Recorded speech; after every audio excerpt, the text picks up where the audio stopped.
Assalamualaikum warahmatullahi wabarakatuh. Alhamdulillah, wassalatu wassalamu ala rasulillah wa ala alihi wa sahbihi wa mawala. Apa kabar semua sahabat muslimah di seluruh tanah air? Semoga senantiasa dalam kesehatan, keberkahan, dan keberlimpahan. Amin ya Allah ya Rabbal Alamin. Sahabat muslimah semuanya, di menjelang pertengahan Ramadan kali ini, tentu saja kita sudah mulai beradaptasi dengan kondisi Ramadan. Namun mungkin ada beberapa di antara kita yang masih belum bisa memaksimalkan Ramadan ini secara maksimal. Nah, terkait memaksimalkan Ramadan adalah terkait dengan manajemen waktu. Ramadan hanya hadir 1 tahun 1 kali. Durasinya hanya 30 hari. 30 hari dikali 24 jam secara full hari atau jam yang kita miliki. Di sana terdapat banyak sekali aktivitas yang harus kita maksimalkan agar kita meraih pahala terbaik, meraih keberkahan terbaik dari Ramadan ini. Teman-temanku, ada beberapa hal yang harus kita lakukan untuk memaksimalkan waktu dalam Ramadan ini.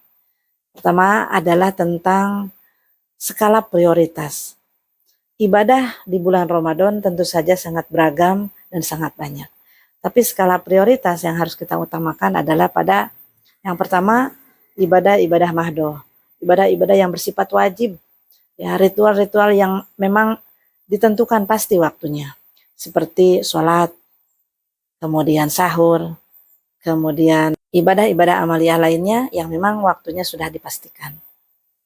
Nah, dalam waktu ibadah seperti ini maka kita dibutuhkan komitmen yang kuat. Komitmen untuk tepat waktu.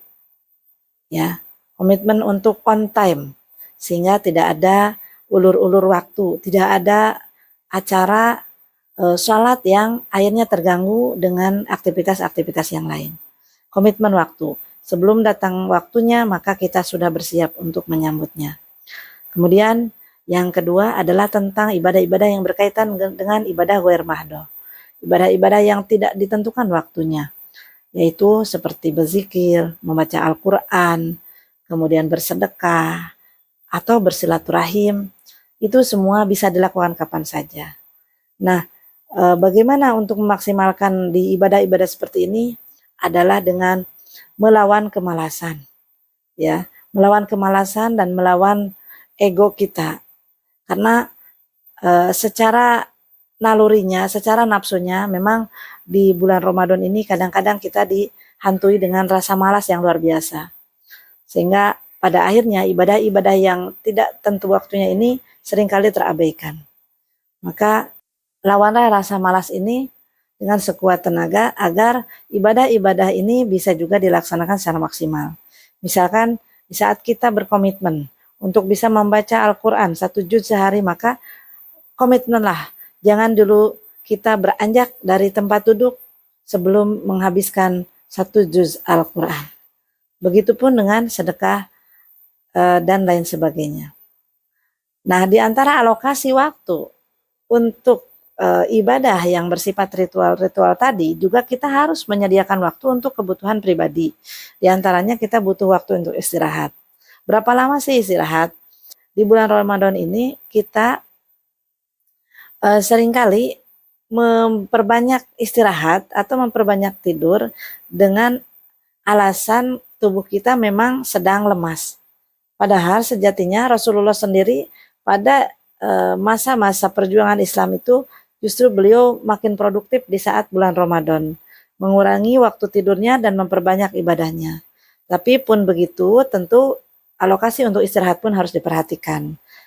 Misalkan kita durasi istirahat cukup dengan 6 jam, di mana di sana juga termasuk kepada qailullah atau tidur di siang hari. Tapi tidak berarti sepanjang hari kita dipakai untuk tidur. Kemudian adalah kebutuhan intelektual, di mana pada saat kita Ramadan tentu kita juga harus memiliki tambahan ilmu, tambahan pengetahuan, tambahan wawasan. Jangan hanya berdiam diri atau beribadah tanpa menambah hasanah keilmuan kita. Karena kebutuhan kita akan ilmu itu tidak akan ada habisnya dan tidak akan ada cukupnya. Makanya alokasikanlah dari sekian persen waktu yang kita miliki untuk mendengarkan kajian atau membaca buku atau menambah wawasan. Baik itu dari online, dari buku, dari kitab, atau dari pengajian-pengajian yang offline. Nah, kemudian manajemen waktu berikutnya adalah untuk kebutuhan sosial. Nah, di saat bulan Ramadan bukan berarti kita harus tetap mengurung diri di rumah, bersemedi di rumah. Tidak, karena kita makhluk sosial juga ada masanya, ada waktunya kita juga memperhatikan lingkungan, bersilaturahim kepada saudara, bersilaturahim kepada tetangga. Tapi alokasi ini tentu jangan sampai kebablasan, menjadikan kita membuang-buang waktu, membubazirkan waktu untuk ngobrol dan ngalir ngidul ke sana kemari, sehingga durasi waktu yang kita miliki akan sia-sia.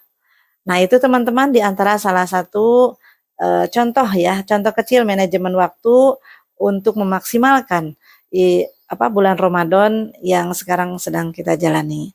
Semoga aktivitas kita di bulan Ramadan ini Allah berikan keberkahan ya, sehingga waktu yang ada ini memang benar-benar bisa maksimal menjadikan sesuatu yang berharga di hadapan Allah Subhanahu wa taala dan membuat diri kita bisa melewati Ramadan, keluar dari Ramadan ini menjadi hamba-hamba Allah yang lulus dan dapat meraih predikat kemenangan yang nyata di Idul Fitri nanti. Amin ya Allah ya Rabbal Alamin. Terima kasih.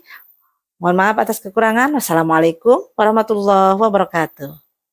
Ramadan, Ramadan di hati Ramadan.